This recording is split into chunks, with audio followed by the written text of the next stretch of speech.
In a fresh twist in the UP IAS officer's death probe, the Special Investigation Team has hinted at a drug overdose. However, the family of the deceased officer has dismissed this and said that the SIT was not investigating this case seriously.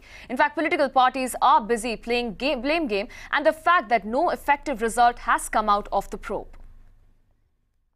In fact, Amir is joining me on the phone line for more details. Amir, there seems to be a flip-flop in the kind of investigation that is being conducted into the death probe of IAS officer Anurag Tiwari. We saw how a post-mortem report has revealed bruises and aberrations in the body, while now we see that the SIT has now hinted at a kind of drug overdose angle.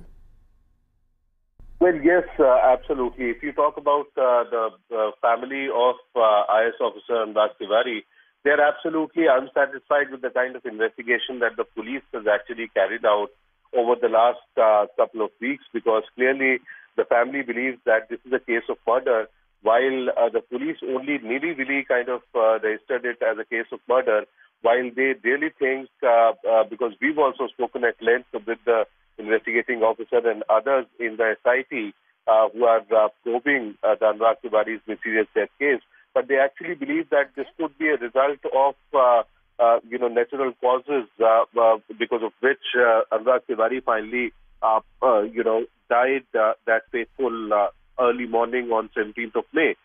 In this case, it seems that the SIT, which recently visited Bangalore and which also, spoke to different people who were close to IAS officer Anurag Tiwari while he was posted in the Food and Civil Supplies Department in Bengaluru, they it seems are bent upon finding out a cause of death which makes it look like a natural death, because here in this case the SIT team seems to be speaking about psychotropic drug, perhaps marijuana, which could be behind the young IAS officer's death.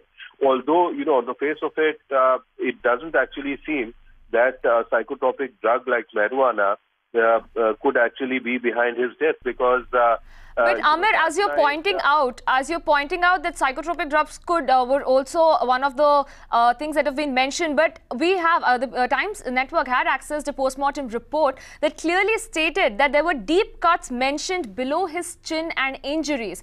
Don't you think there is some kind of a contradiction to this entire case that is being unfolded at the moment? Well, yes, absolutely, and that we've been showing over the last 3 weeks or so.